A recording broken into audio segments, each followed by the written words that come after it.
Hey guys, welcome to my channel iCode. I am Pallav and today we are going to see MVVM with dependency injection. I know that there are hundreds of videos on YouTube on MVVM and you might be thinking that how this one is going to be different. So let me tell you that in this video we will be spending very less amount of time in theory. Rather we'll move our focus to the implementation part. We'll see the points where people get confused. We'll see good practices, bad practices, how can we implement dependency injection along with the MVVM, that is the whole point of it. We'll see that what are the different ways of implementing MVVM, how can we write test cases, how dependency injection helps, how can we make our code loosely coupled, and everything else about MVVM. So let's get started. So MVVM is an architecture that has become very popular in last few years. And this is because the way it keeps the code loosely coupled. It makes it testable. So in interviews when generally candidates tell that they have worked on MVVM, I feel really good. And then I ask that why did they choose MVVM? And the general answer is that to keep the code loosely coupled, to keep the business logic separate. Awesome, that's the whole point of MVVM. And then I ask them to write a small piece of code in which they can demonstrate that how MVVM is helping in writing the testable code. How are they doing test-driven development using MVVM? I ask them to write a view model and a test case for that view model, and the struggle begins. It feels like a real challenge, a difficult one. So the whole point is that most of us are comfortable with the theory part of MVVM, that there should be a view model, there should be a view, they should be separate. But when it comes to actually implementing it, when it comes about the good practices, the bad practices, writing the test cases, most of us fail. We'll fix that today. But before jumping onto the code, let's quickly wrap up the theory. So in MVVM, there are three entities, that is view, model, and view model. Now view is the entity which takes care of all the UI stuff. All your UI components should be there in the view, and that's it. The view should not be having anything else apart from the UI components. Its only responsibility is to take care of the user interaction about the UI components and to update itself based on the actions performed by the user. That's it. The second entity is model. Models are generally dumb. What I mean is that we do not write logic in the models. So models are the raw objects which we get from our databases, be it realm, be it core data, or maybe we get them from the web services, but they are just the raw structure, the raw object, and that's it. No logic associated with them. And then comes the third entity, that is view model. This is the most important entity in three of them. From understanding point of view, of course the other two are also important, but from understanding point of view, view model is something that we will be focusing on. And view model's responsibility is to interact both with view and model. So whenever the user interaction happens, view is supposed to interact with view model and to convey that the user has performed some action. Depending on that action, view model knows about the business logic, that what is to be done.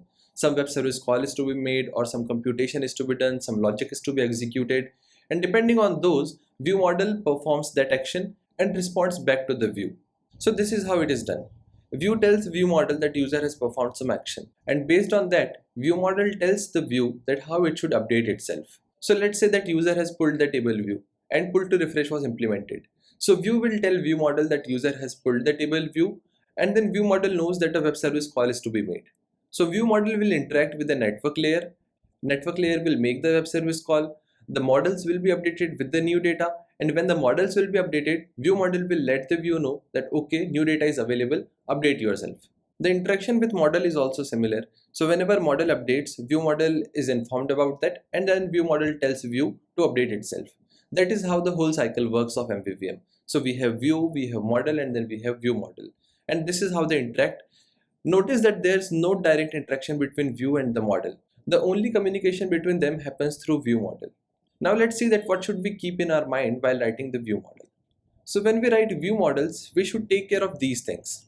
And the first and very important thing is that we should not import UIKit or Swift UI in our view models. Because when we say that view and view models are two separate entities, then there's absolutely no point of having any UI component in view model. If you are having it, then your logic is flawed. Ideally, you should not have it. So make sure that while you write your view model, there should be no piece of code which depends on UI component or which will make you import Swift UI or UIKit. There should be no UI related framework imported in the view model. That's the first point. And treat it as a thumb rule. The second point is that how will your view model communicate with the view? So your view will be having the object of view model, but not the other way around. So we need to figure out some way through which view model can communicate back to the view. Now there are different ways for this, and I have seen people getting confused with them. So if I am using protocol and delegate for communicating back and my colleague is using combine for communicating back to the view, doesn't mean that one of us is not using MVVM. We both are using MVVM. The difference is only in the way we are interacting with the view. Believe me, I have seen people arguing over this. They feel that one of us is wrong. Well, that's not the case. It's about the personal preference, it's about the project structure, it's about the logic involved, and there are multiple factors for deciding that. But you cannot say that if I'm using the protocol and delegate way, or if someone is using FRP, or if someone is using any third way, then they are wrong or I am right. Well, these are all the ways to give callbacks back to the view, and none of them is wrong. Because the MVVM architecture does not talk about how part of the interaction. It just says that there should be two entities, that is view and view model, and both of them should be separate. There should be an interaction between them, but the entities should be separate. It does not tell that how they should communicate. It can be protocol or delegate, it can be FRPs, it can be KVO or anything else. So while writing view models, you should keep it in mind that how you will communicate with the view. The third point is testability. Well, that's the whole point of using MVVM. Otherwise, MVC was also fine. We were working with that massive view controller and things were fine. But because we wanted to make our code testable, that's why we came to MVVM. So while writing your view model, make sure that you write it in a way that it can be tested later. What I mean is that we should be thinking of dependency injection while writing our view models. We'll see it. And the fourth point is that our view models should only contain the business logic and nothing else. So by this point, I mean that when you see the code coverage of your view model, it should be 100%. There should be nothing apart from the business logic that your view model should deal with. Even if you are having the logics for parsing date to string, string to date or those kind of things, write separate classes for them, write helper classes, utility methods for it, but do not put them inside the view model and do not pollute it.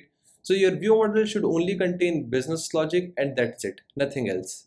Now let's see the second point in little more detail, that how will your view model communicate back with the view. Your view will be having the object of view model through which it will communicate with the view model.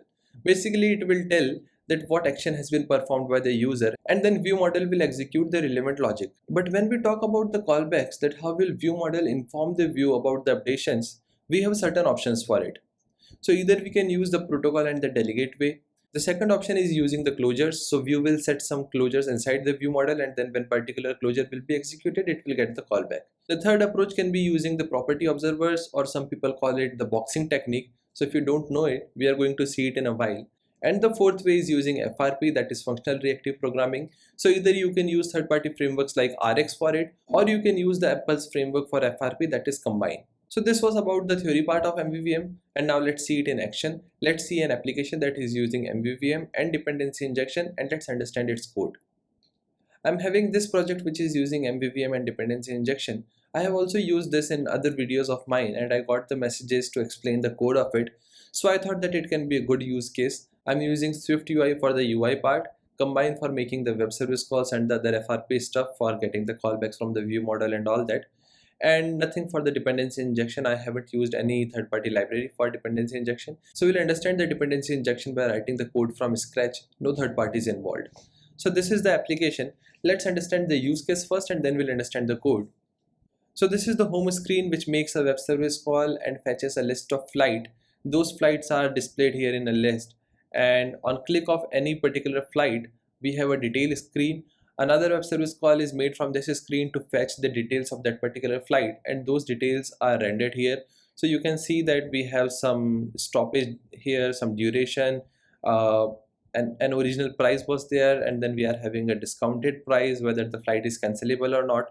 So I'm pointing out these things specifically because this is where the logic is involved. This is where I have used the MVVM and the dependency injection part. The others are the static text, which I'm not concerned about. So specifically for this price component, this discount part, will be using dependency injection. For these things like flight is cancelable or not, or how many stops it is having, we'll be writing test cases for it, while others are the static text that I'm not concerned about, so let's not discuss about them. So this will be our use case through which we'll understand the MVVM implementation and the dependency injection. Now let's start with the code. So the first thing that I would like to explain here is the directory structure. I have seen those kind of directory structures where people make 3 directories, say view, view model and model at the root level, and inside each of those directory they create the subdirectories for the modules. So let's say the view directory will be having the subdirectories of home and detail, and view model will be again having the home and detail, and model directory will be again having the directory for home and detail. Well, it can be a personal preference, but I do not like it because after a time it is not scalable. If you create your directory structure in such a way that your root directories are view model and view model, and inside that you are creating the subdirectories for the module, then after a time it will get really difficult for you to search for the files and to explore the things. So kind of directory structure that I prefer is that I have the directories for the modules at the root level and then view model inside them. So here I'm having the directory for home and detail, and each of them are having the subdirectories as model, view and view model, and it makes the working, it makes the development really easy after this. So here we have home and detail as two modules which are having view model and model, and then we are having a directory for manager where I'm having a network manager which will be using combine, and then some other utils for having the utility methods as I mentioned earlier in this video. So this is about the directory structure of this project, and now let's look at the code. So this is how my home view looks like. I'm not explaining the code for the view because the video is not about Swift UI or making the view. I just want to mention here that I'm having a view model here. I'm having the reference of my view model, and this is my home view model. We'll see this in detail, but for now I'm just telling that I'm having a view here, and then I'm having a view model. The view is having the reference to my view model, and then I have a model for flight. So this is how my model looks like. It is absolutely dumb, no logic involved. It's just a struct having the properties for flight details, and it is conforming to certain protocols for decodable and hashable and those kind of things. Now in this view, I'm having the object for my home view model. So when this view will load, it will tell home view model to fetch the list of flights. Now regardless of the views implementation, that whether it has been implemented using Swift UI or UI kit, you are having the list or you are having the table view, it does not matter at all you need to do is just tell home view model, call some specific method of it to fetch the list of flights or to fetch the data that whatever you want, and then the entire responsibility comes to view model. So let's not focus on the view part. You can use UI kit and it will work in the same way. So here in the view model, I'm having this method for getting the home data, that is get home data, which is using network manager, that is my network layer, to get the data for the flights. And because my network layer is also using combine for making the web service calls, that's why I'm having this sync and receive value and store and all this stuff here. So if you're not comfortable with combine or you are not understanding this code, then here's the link to the video that I did on combine where I explained everything, where I explained that what is this sync, this receive value, store, how combine works, what are the different publisher, subscriber and all those stuff. So you can have a look at it, but it is not very specific to MVVM. You can either use combine or you can use the traditional ways for making the web service calls, and whatever ways you are comfortable with. If you prefer getting the callbacks to protocol and delegate, that is also fine. So at the end of the day, you should be getting the data after making the web service call in your view model. That's the whole point here. So this method, that is get home data, its only responsibility is to tell network layer to make the web service call to fetch the data and get it back. Now when this method will be having the data for flights back after receiving the response of the web service call, how it will communicate back to the view, that is our point that we'll be discussing. So for that I am using combine here.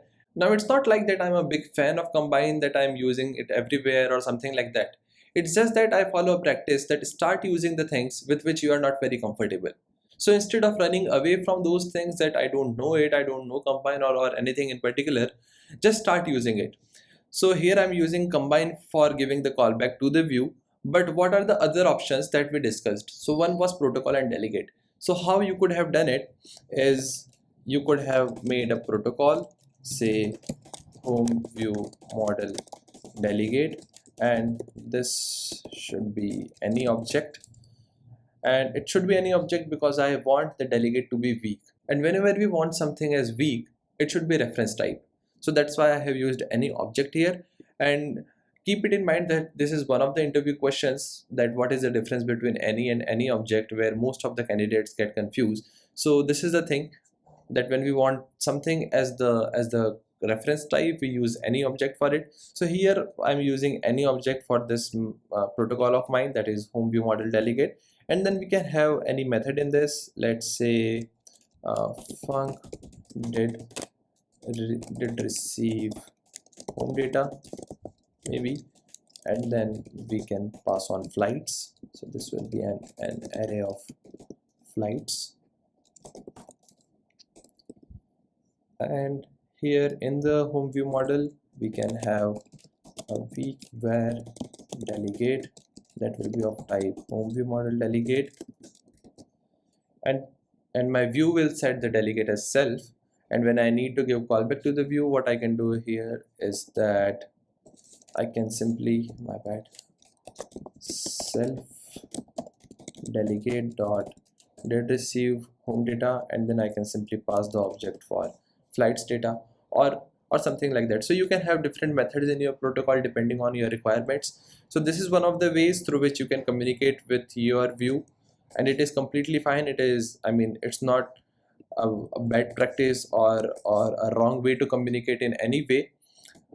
So this is one of the ways. The second way that we talked about was property observers or the boxing technique. So I'll tell you that what it means. So here I'm having this class box, and I took this code from the Ravender's tutorial. So in his tutorial he is using the boxing technique for communicating with the view. It's a good article. I'll put the link in the description. You can have a look at it if you want to see that how boxing technique can be used. So in this box, what he is having is that he is having a closure which for which he has used the type alias listener, and then he is having a property as listener. The second property that he is having is value. So he has used generics here so that it can be used for any type. So that's why the generics are there. And when this value will be set, it will be associated with the listener.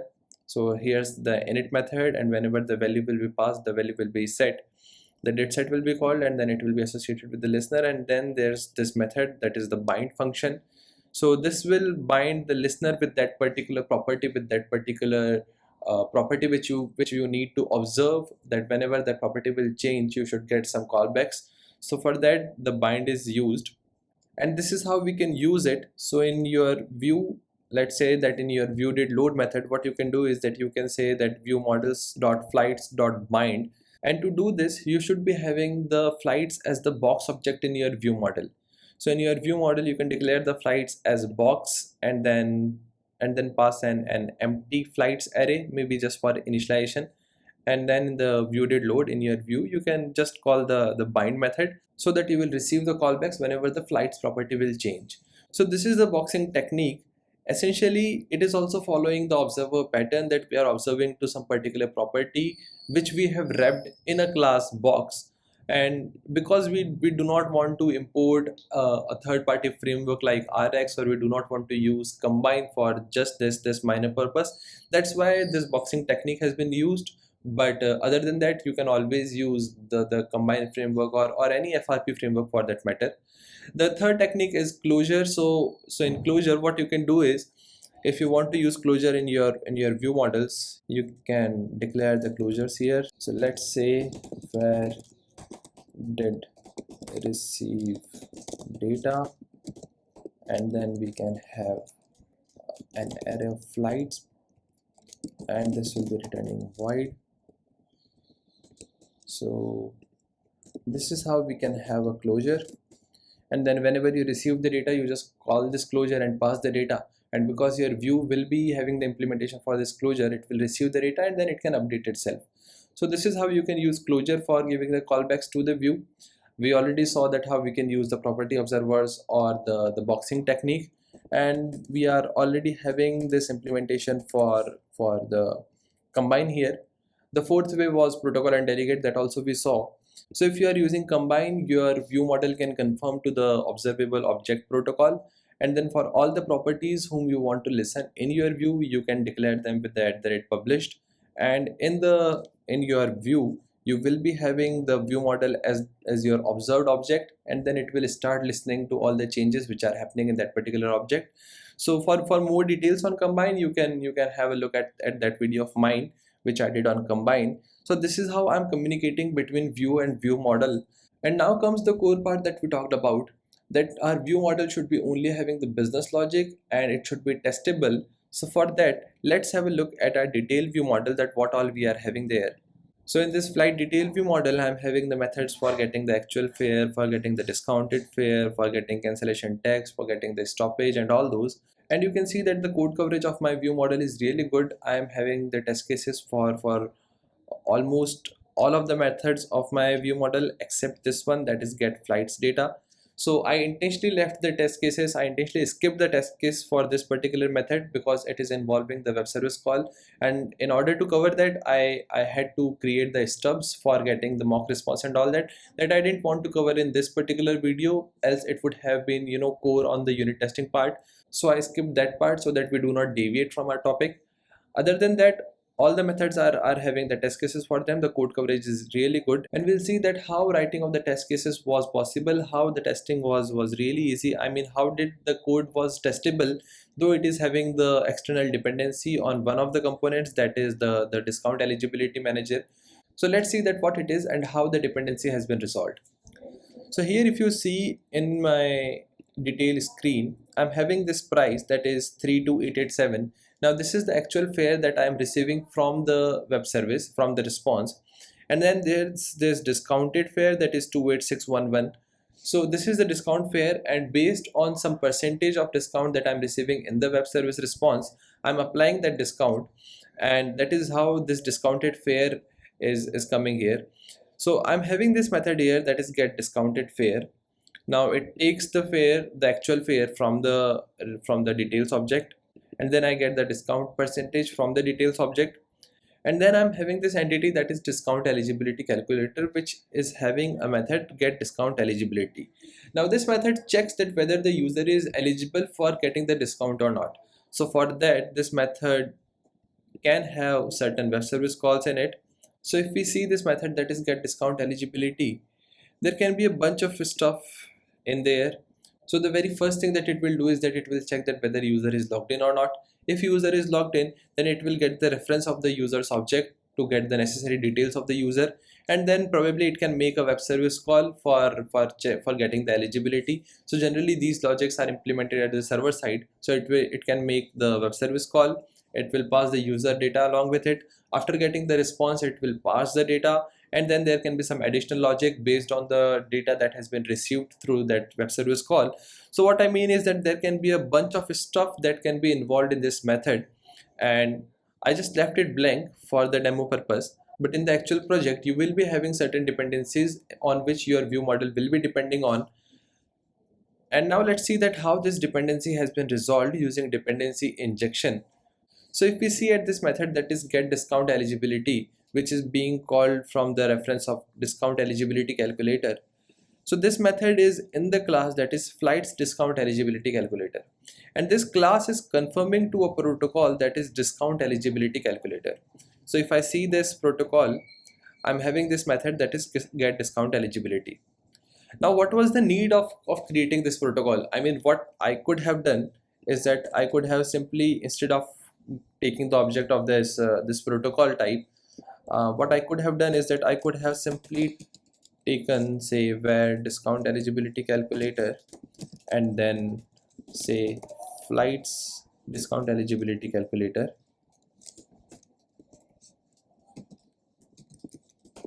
something like this. And then also this implementation would not have changed because get discount eligibility is there in flights discount eligibility calculator class also. So this implementation would not have changed. So then what was the need of creating the protocol? Well, this is where the dependency injection comes in. Because this view model of mine was dependent on a third entity, that is flights discount eligibility calculator. So what I did is that I created a protocol and removed that dependency. So now what I am doing is that I am injecting that dependency through the initializer. And the point is that how will this help? So this will help me in writing the test cases. So when I'll go for writing the test cases for this particular method, that is get discounted fare, I do not need the object of actual flights discount eligibility calculator. Instead, I will have the protocol of a dummy class that will be confirming to this protocol, and then I can pass the mock data. So because I wanted to be able to pass the mock data, I used this protocol and then injected the dependency through the initializer. This is how the dependency injection works, and that has been done here as well. So I'll just revert these changes and I'll show you that how the test cases are working using this. So if you see that this flight detail view model, it is having only business logic, nothing else. This method is responsible for making the web service call and getting the data. After that, we are having these methods for get actual fare, get discounted fare. So these are all the business logic that I wanted to compute the discount percentage and all that. So that is all related to my business logic. So apart from my business logic, I'm not having anything else in my view model. Now let's see the test cases, that how test cases have been written. So I'm having this SUT object. What SUT stands for is system under test. So whatever system that you want to test is generally taken as the SUT object. And here I wanted to test my flight detail view model. So I'm having this flight detail view model, and as we saw that the initializer of flight detail view model takes an object of discount eligibility calculator. So what I did here is that I created a class that is dummy eligibility calculator and confirmed to the protocol discount eligibility calculator. Inside that, I confirm to the method, because I'm confirming to this protocol, I need to implement this method, that is get discount eligibility. And instead of making any web service call, instead of any computation logic or anything else, I simply return true from here, or I could have written false depending on my case. So I return true here, and now my view model is ready for testing. Now I'm having the different test methods for testing the discount calculation, testing the cancellation string and all that. So if we see at this method, that is test discount calculation, we are passing mock data here for testing, or at times we are not passing a data at all to test the failure cases, that how those cases are being handled. So the crux is that without the involvement of actual discount eligibility calculator, or without the involvement of this entity that was flights discount eligibility calculator, which was having the logic for the web service call and everything, we are able to test our view model, because our view model is having the dependencies injected from outside and it is not having inside them. So if I repeat it again, just to make it clear, what we could have done is that we could have taken the object of flights discount eligibility calculator inside this view model itself, but then the testing would not have been possible. That's why we created a protocol. We made this entity conform to this protocol, and then took the object of the protocol type instead of taking the object of the concrete type itself. So this is how the dependency injection works, and because of this the code becomes testable. So if we go to the test cases, and if I just run the test cases, let's see, and you see that I can execute all the test cases. And if we go for the code coverage here, in the flights detail view model which we are concerned about, so it is having a code coverage of 72.3%, and the remaining is because of that method which I left here, that is get flight details, because it involved the stub and the mocking of the web service call. So I left it initially, but other than that we are having the code coverage for all the methods. So that is how you can implement MVVM, and that is how you can use the dependency injection.